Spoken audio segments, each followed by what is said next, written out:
də kodlaşdırma bacarıqlarını formalaşdırmaqdır. Bu iki formada idarə olunur, manual və kodlaşdırma formasında. Biz bunu müxtəlif üsullarla kodlaşdıra bilərik. Şagirdlər daha çox blok sxem kodlaşdırmadan istifadə olunur. Python'dan da, C++, C++ və s. digər kodlaşdırma dillərindən də istifadə edərək dronları kodlaşdıra bilərik. Amma ilkin bilik olaraq tövsiyə olunur ki, blok sxem kodlaşdırmadan istifadə edərək şagirdlər nə etsin, bu dronu kodlaşdırsın.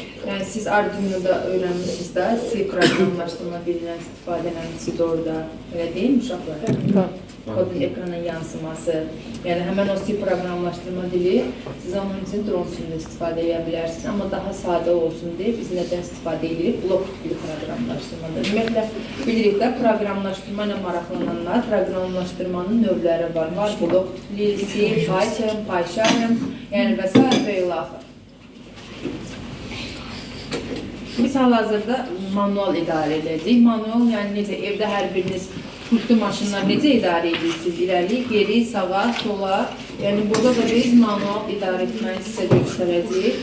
Bir neçə şagirdlərimizi verə bilərik ki, manual şəkildə idarə edəsinlər. Amma proqramlaşdırma uşaqlar bizim həyatımızın hər bir sahəsində olduğu üçün, yəni bizim işimizi neyinir? Asanlaşdırır. Mən əgər olduğum ərazinin trayektoriyasını bilirəmsə, məsələn, dronlardan daha çox indi harada istifadə olunur, nə məqsədlə istifadə olunur, kimsə deyə bilər? Toylarda. Yəni günləri həyatımızda toylarda görürük. Nə üçün? Çəkiliş üçün, elə mi?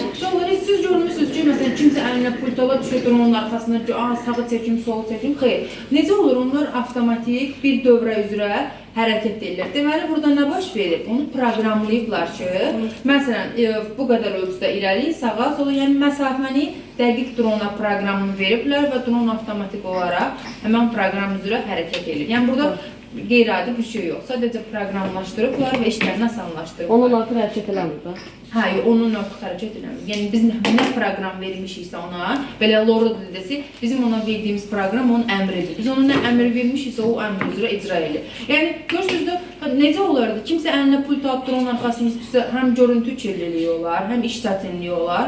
Amma proqramı verir, oturur məsələn yerində, kompüterlə idarə edir, baxır ki, görün, kamerasını idarə edir. Yəni, bu daha asan əlverişlidir. Ümumiyyətlə, hər bir sahədə proqramlaşdırma bizim həyatımızdakı işlərimizi çox-çox asanlaşdırır. Var. Məsələn, biz telefonumuzun Wi-Fi bölməsi necə hər hansı bir Wi-Fi sisteminə daxil oluruq. Dronda da eynən o qaydadadır. Özün Wi-Fi-nə daxil oluruq və dronu idarə edirik. Burada fərqli manevrlər var, sayqı ölür, irəli, geri, sağa dönür, Elə bir kimsə başını qaşırır. Sonra bir o qeyd edir ki, sağa dönmə, sola dönməklə, sağa hərəkət, sola hərəkət dronda fərqlidir. Yəni, onu da bilərsiniz, bilməyərsiniz. Bunu həmçinin telefondan da idarə edə bilərik. Telefonda proqram var və biz burada işimizi asanlaşdırmaq üçün əlaqələndirici kurs deyək də, əlaqələndirici kurs vasitəsindən əlaqələndirici idarə edeyim. Salta geçiyor.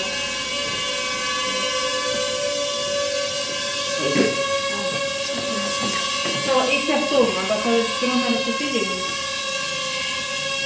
Aslında bu formada drone yaxınlığında qalmaq təhlükəsizlik baxımından heç Necə baxılır?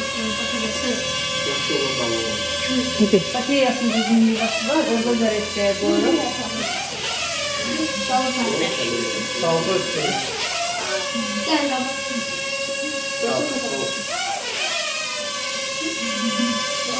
İbrahim. Hərəkətdə olan drona əl vurmaq olmaz, yaxınlaşmaq olmaz, çox yaxında.